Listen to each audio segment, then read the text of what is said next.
How's it going, everybody? This is Sultan Productions bringing you another video of the gangland content. Today we're going to be talking about the Darkside gang in Santa Ana, right? First of all, I want to say my respects to this neighborhood. I'm only talking with public knowledge, things people could search up online. Before I continue, please like, comment, share, and subscribe to my channel if you can. If not, I ain't tripping. So if you grew up in the city of Santa Ana like myself, you heard about these neighborhoods, right? And the reason why I talk about these neighborhoods is just simply so maybe I could deter a youngster that lives amongst these neighborhoods to maybe not want to join the neighborhood, right? And it's simply because if you realize in reality, there is no loyalty, There is no loyalty in gangs, The minute things go sour, they're your best friend in the gang would be the first one to get you, There's no loyalty. Eventually people get caught, they start snitching, dropping names, and eventually it just turns into a big snitch fest, There's no point in it, The only people you really hurt is your family, your friends, the people that care about you.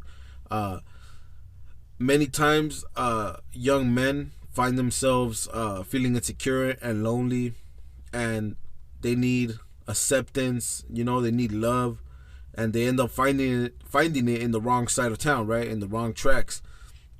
A lot of these kids form together because of the problems that they share, right? They connect with each other, so they join into groups. It starts with oppression. It starts with maybe police brutality. Maybe it starts with domestic violence at home. Trauma. People grow up together, understanding each other with these traumas and wanting to prove something, and eventually they end up becoming gangsters, right? Cold-blooded killers, right? And this neighborhood is a very notorious neighborhood. If you grew up in Santa Ana, you heard about it. Much respects, like I said. I found a few articles that talk about some of the crimes that were committed by this gang. It's pretty gruesome, very deadly neighborhood. Deserves its respect. And, you must tread lightly when you go into that neighborhood, because you never know what you'll run into. And the first article, right, of the incident on March 26, 2012. Shortly before 11 p.m., Barajas, a member of the Darkside gang, was driving a white Lexus on Sullivan Street in an area claimed by the Sullivan Street gang. His passenger, Maria Garibay, had no previously known ties to Darkside. Santa Ana police officer Antonio Graham activated his overhead lights and attempted to stop Barajas for a traffic violation. Barajas accelerated and continued driving. Graham radioed for backup and followed Barajas into the driveway of a densely populated apartment complex.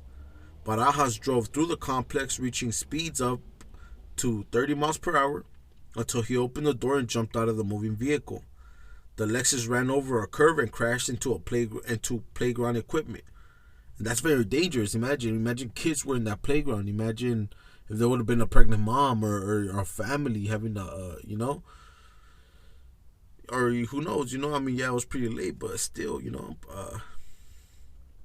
it's a playground, Graham chased Barajas on foot, repeatedly yelling, "Stop, police."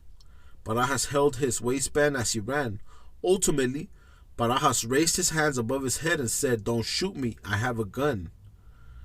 And that's the smartest thing to do, man. You got a gun, you know what? There's no point to try to have an ego battle or try to shoot at the cop. You know what? Be like, hey, you know what? I have a gun on me. Don't shoot me, Life is precious.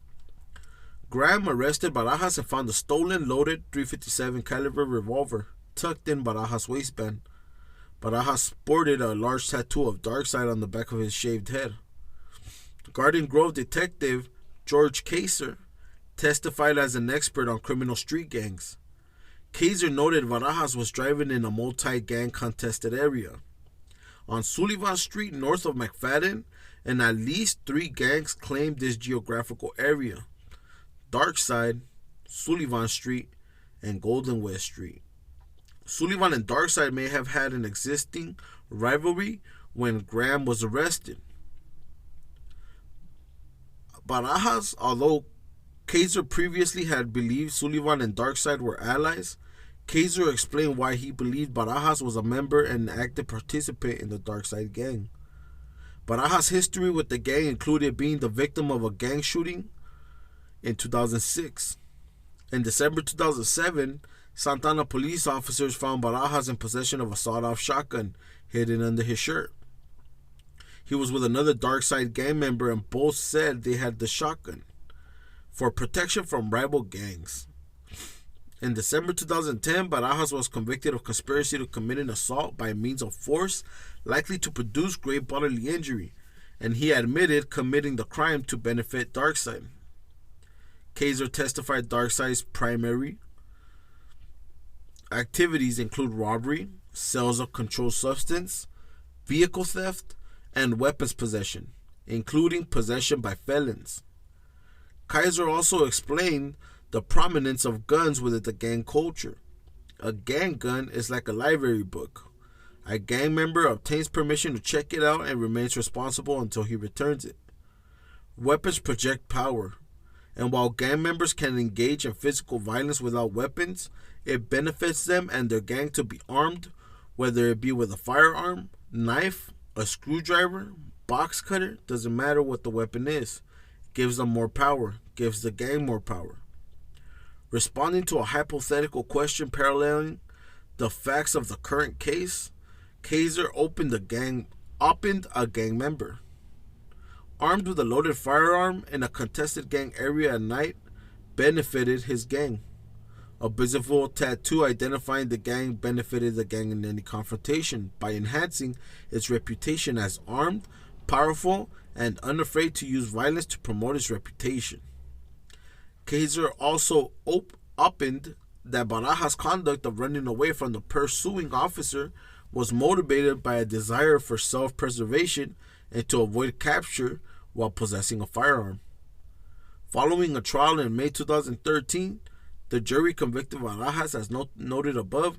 In July 2013, the court sentenced Barajas to 15 years and 4 months in prison, including a 3-year gang enhancement.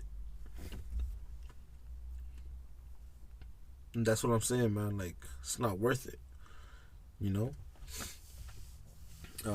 I knew a guy that told me a story, right, from a certain neighborhood, that one time they were waiting in a rival neighborhood, waiting for the enemy to come out. You know, they were parked in a car with tinted windows, and the homie said that a car pulled up and parked on the other side of that car, and so originally they had thought that that was the rivals, you know. So they came out of the car strapped and talking all that masa, right? And when the other guys got out, they were bald headed, you know. They were bald headed. They looked like they were gangbangers. And he said that when he came out with the guns, the fools in the other car were actually gang unit, and they were dressed like gang members, you know, but they were gang unit. And I think he ended up doing like 10 years, you know. And this happened to him when he was like 15, and I didn't run into him till he was like 25, you know. He had told me he had just recently got out. He did all that time because of that incident. And I was like, damn, man, that shit's not worth it, you know. But sometimes, you know, some people learn that way, you know, and it's all good, you know. It's just life. But let's just try to live better, man, because, you know, it's not worth it. In June 2010, Buena Park mobile home resident Andrew Cervantes, a.k.a. Tank, aged 4 years in an instant when at the age of 14 and in the 8th grade, he paused a Santa Ana bicycle ride to buy candy to ask another teenage hoodlum, Manuel Orozco, a gang-world question. Where are you from? Cervantes must have really not liked the answer because he voluntarily surrendered decades of his life and freedom because of it. A mad dogging contest ensued, and Cervantes pulled out a handgun from his waistband and killed the unarmed Orozco, aka Downer, a member of the 18th Street Gang, and pedaled away.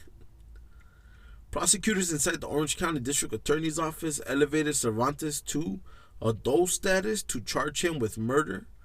A 2011 jury convicted him, and veteran Superior Court Judge William R. Froberg sentenced him to a whopping term of 40 years to life. Lawyers for Cervantes appealed, claiming, among other things, that Froberg shouldn't have allowed jurors to see a photograph of the defendant posing with gangsters in the Darkside criminal street gang. The jury should have been instructed better on the right to self-defense.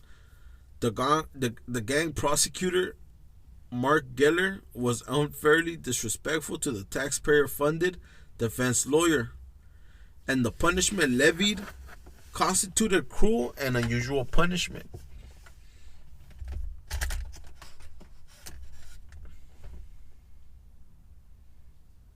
Justices at the California Court of Appeal considered the merits of Cervantes' claims and on February 28 gave him his bad news.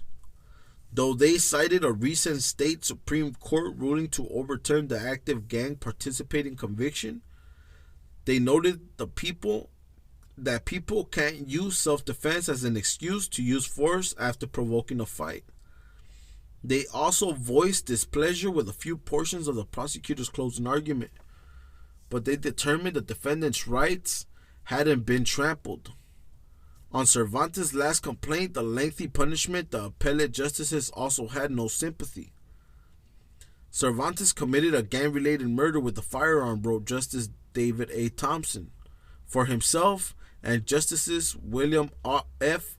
Rylersdam and William W. Bedsworth. Not only was he carrying the gun, but also he used it simply because a rival gang member engaged with him in a verbal confrontation. Cervantes had an opportunity to ignore Orozco and continue riding his bicycle and limit his use of force to words or fists.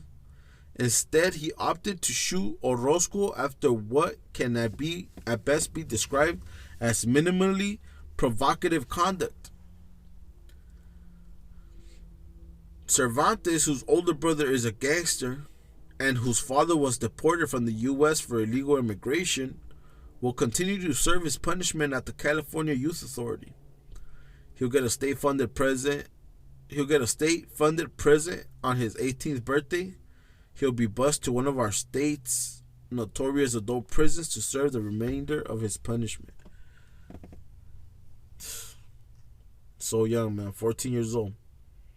Want to be out there acting fool, man.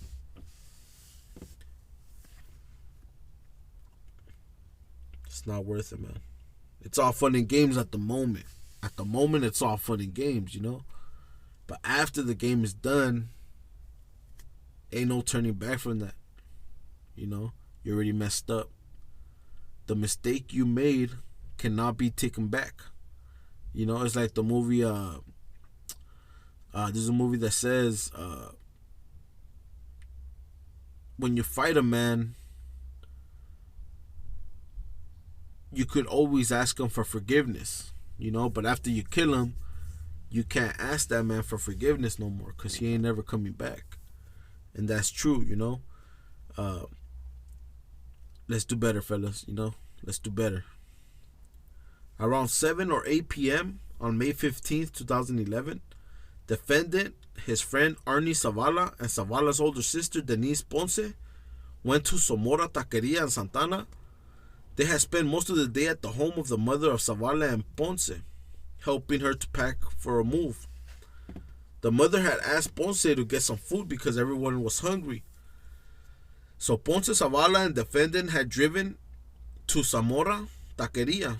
Inside the taqueria, the threesome placed a to-go order. Defendant, a member of the Darkside gang, had the word Darkside tattooed on his cheek, the word assassin and a capital A tattooed on his hairline. For Darkside's pseudonym, Assassins or Tiny Assassins, and Orange County tattooed on his upper lip. Zavala, a member of the Southside gang bore tattoos of the letters SS on his right cheek and the number 187 on the right side of his neck, a reference to the penal code statute governing murder, and the word Southside Santana on the left side of his neck. Mayra Onofre, a manager of the taqueria, was working at the cash register and taking orders that day. She had arrived there at 2 p.m. when most of the tables in front and back rooms were full, and noticed two regular customers named Michael Manso and Sergio Maldonado in the back room drinking beer. Manso had a blue cast on his arm. Maldonado wore a gray shirt. When defendant and his companions arrived that evening, music was playing. The gray-shirted man was seated at a corner table in front of the room. The casted man was walking around, talking loudly to different people and acting aggressively. Ponce noticed the two strangers staring at Zavala, defendant, and her. The casted man came to the counter and kept asking defendant, "What's up?" Defendant ignored him and then replied, "What's up?" as though to shut the other guy up. Sensing the tension, Onofre seated defendant and his group on the opposite side of the restaurant and served them chips and beans while they waited. She expedited their order to try to get them out of there as fast as possible. The restaurant was not very crowded at the time. According to Ponce, the casted man came to the threesomes table and said in a loud, angry voice, "Where are you from? Are you from Southside? Fuck Southside." He returned to the defendant and asked the answer similar question, adding, "Fuck Darkside." And he said, "This is Eastside." In a prior inconsistent statement, however, Ponce told detectives in an interview a few days after the incident that the strangers had announced their gang name as Eastside, after which Zavala and defendant announced their respective gang names, Southside and Darkside. The gray-shirted man walked up, and even louder than the casted man, Ponce testified the gray shirt man looked drunk, smelled like alcohol, and was talking stupid. When Onofre brought the food order to defendant's table, the casted man on the gray-shirted and the gray-shirted man were standing there. Onofre handed the bag of food to Zavala. Onofre heard someone say, "Let's take it outside." According to Ponce, the two strangers kept saying they wanted to take it outside and kept asking, "Are you tripping or what?" Ponce stood up between the strangers who were standing and Zavala and defendant who were seated. Ponce told Zavala just leave it alone, to ignore them, and that they were drunk, and let's get our food and leave. Zavala tried to calm down the strangers and said something like, "How about if we go talk outside, or let's go talk outside, or let's take it outside," something like that.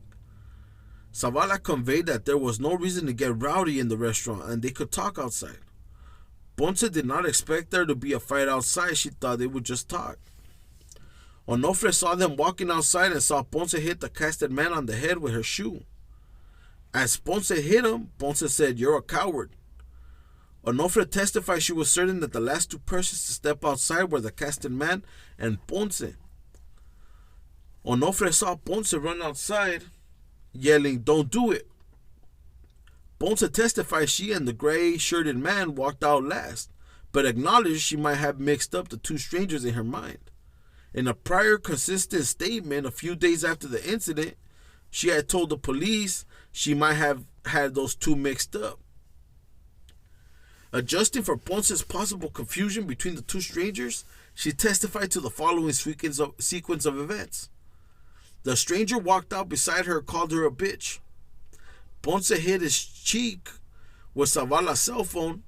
Ponce saw defendant fighting with the other stranger and saw Zavala approach those two, either while Ponce was still inside the restaurant or immediately upon her exit.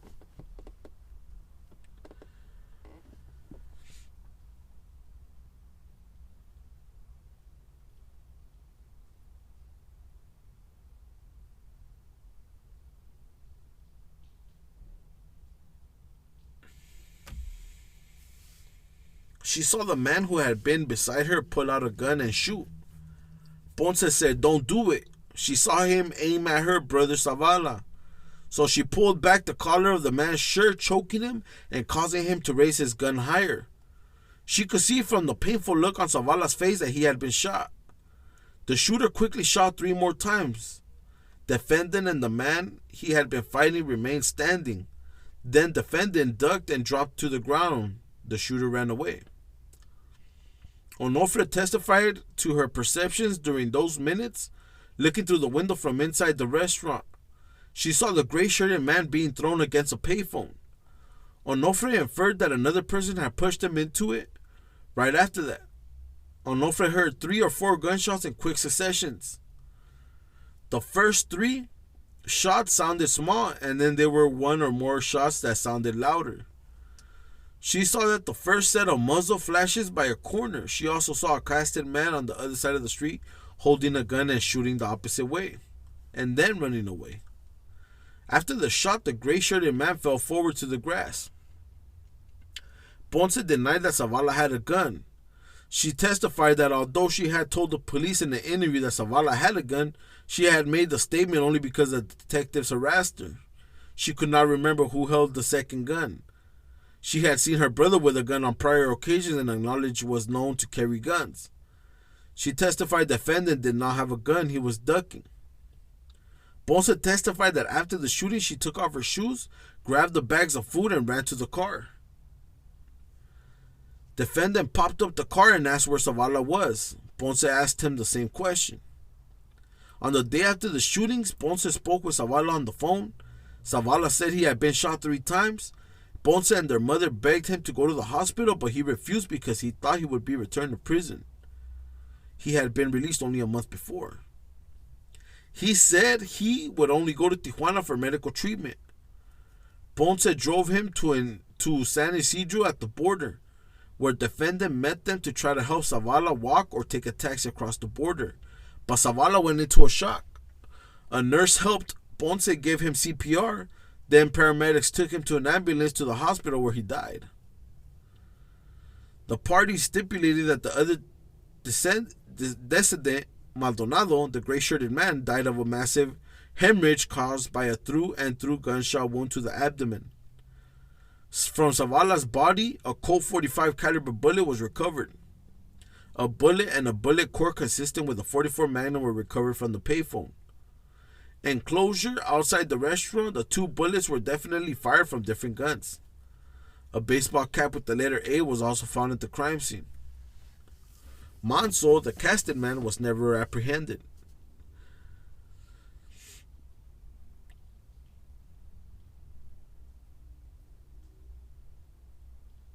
Darkside gang members often wear black and white Atlanta Brave clothes or hats with an A for Assassins. There is no relationship, whether ally or rival, between Darkside, Eastside, or Southside gangs. Zamora Taqueria is an industrial part of Santa Ana, not claimed by any gang. Gang members use the adjective whatever to describe gangs with no relationship to each other.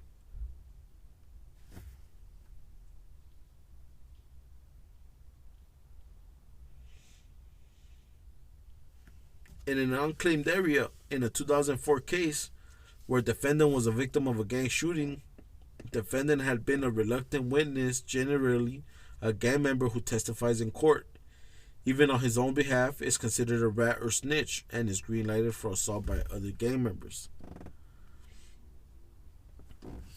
You know, and it's like I said, if you check out my other videos, they always snitch, man. They always snitch, you know? So for the last article, right, we're going to talk about another shooting. Before I finish this video, please comment, like, share, and subscribe to my channel. I need 1,000 subscribers, guys. Come on. You know, if it's possible, do me that hookup, you know. If not, it's cool. I ain't tripping. We're going to get on the last article. On the evening of April 18, 2007, the Aquino brothers, Timothy, Christian, Paul, and Martin, set out on their evening constitutional. When they were nearly home, they watched a dark-colored Toyota Corolla pass them and stop just past their house. They saw red and yellow paper dealer plates on the car. 2 Hispanic males got out of the back of the car and walked towards the Aquino brothers. The first Hispanic man, who was taller and wearing a New York Yankees baseball hat, asked the brothers if they were gang banging. They responded no. As Paul tried to hit the tall Hispanic man pulled a gun from his waistband. Simultaneously, the second Hispanic man, who was shorter, pulled out a gun and pointed at Timothy. The Hispanic men backed up and started pulling the triggers, but the guns did not fire. As the Hispanic men tried to chamber rounds, the Aquino brothers scattered. Christian shined the flashlight at the Hispanic men to blind them. The tall Hispanic man moved towards Martin. Martin punched him, and the man punched Martin. The Hispanic men backed up towards the car and continued trying to fire the weapons, to no avail. Paul asked the men whether the guns were toys. The car's driver, who was also Hispanic, got out of the car, and the tall Hispanic man said, "Shoot them, shoot them." Timothy climbed the fence to his backyard. Paul saw the driver pull out a gun and fired at him and Martin. Christian saw the driver pull out a gun and fire the gun. Christian hid behind a bush. He heard 3 or 4 additional shots that came from behind the car where the driver stood. The 3 men got back into the car and drove away. Someone called 911. Martin had been shot in the chest and collapsed on the ground in Paul's arms. Paul found a magazine clip under his brother's body. Undercover police officers Ed Wilson and his partner, who were nearby, responded to the scene. Martin died minutes later from a gunshot wound to the chest. Wilson radioed a description of the men in the car to dispatch. He found a .380 caliber magazine for a semi-automatic handgun and shell casings on the ground. A senior forensic specialist recovered 6 .38 caliber shell casings, a magazine containing 2 cartridges, and blood samples from the scene. You know, not everybody that gets shot is a gang member, man. And it's not worth it. You're just gonna end up doing time, you know. So many good little homies, you know, are manipulated into doing crimes that they don't need to be doing, you know. I know fools that are sharks, you know, swimming on the streets, right, and manipulating the youth, making them do things that the youth shouldn't be doing, you know. And those are the kind of people we need to get rid of. Smash them out and get rid of them, man, because sharks are no good, man. All they do is manipulate. All they do is build a destructive cycle. And at the end of the day, for some reason, the youngsters are the ones that get busted, you know. And a lot of the times, the fools that are calling the shots out here, being sharks and just being no good, are just free. And the youngsters are getting busted, you know. So with that being said, man, that's it, man. That's my spill on the KP my bad. That's my spill on the Darkside gang. Much respect to that audio. Everybody, please like, comment, share, subscribe. If not, it's cool. I ain't tripping. Have a good night, people.